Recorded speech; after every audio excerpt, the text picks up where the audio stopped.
राम जी की लाचारी गीत बहुत ही प्यारा। गांव देहात में जैसे तालाब पूजते समय जब जाया जाता है तब ये लाचारी गीत गाया जाता है और बहुत ही भक्ति लाचारी गीत है। सुनिएगा और बताइएगा कैसा लगा।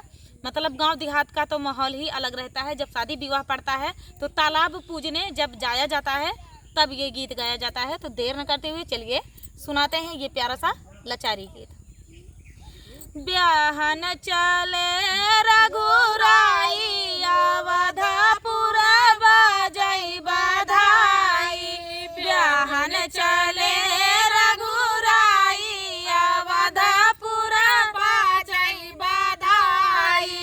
राम लखन चारौ ब्याहन चले हई। राम लखन चारौ ब्याहन चले हई।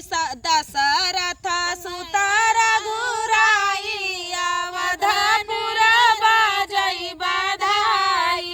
दशरथ सुत रघुराई अवधपुर बजई बधाई। ब्याहन चले हो रघुराई अवधपुर बजई बधाई। ब्याहन चले हो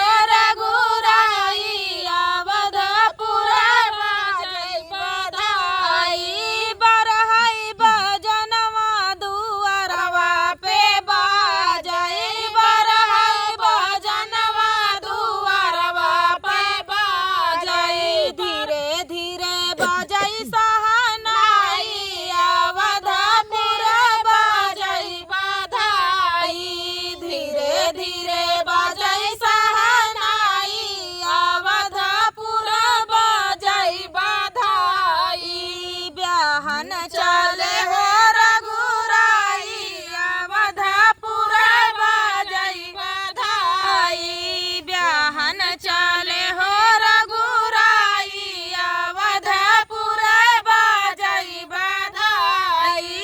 आंगन में सखी सब मंगल गावई।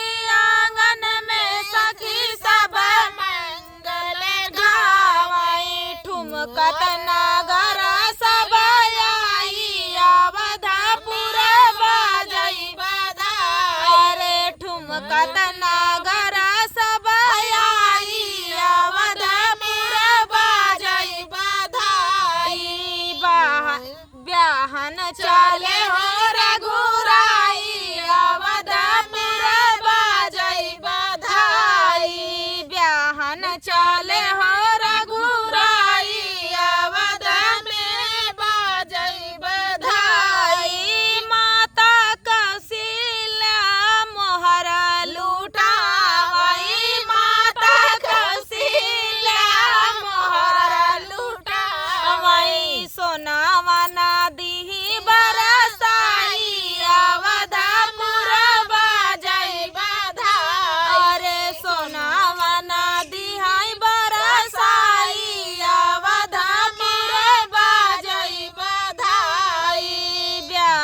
चले हो रघुराई अवधपुर बजई बधाई। ब्याहन चले हो रघुराई अवधपुर बजई बधाई। तो दोस्तों ये प्यारा सा लाचारी गीत आप सभी को कैसा लगा? उम्मीद है आप सभी को अच्छा लगा होगा। तो दीदी का सपोर्ट भर भर के करें। तो चलिए दोस्तों तब तक के लिए जय सिया राम। जय सिया।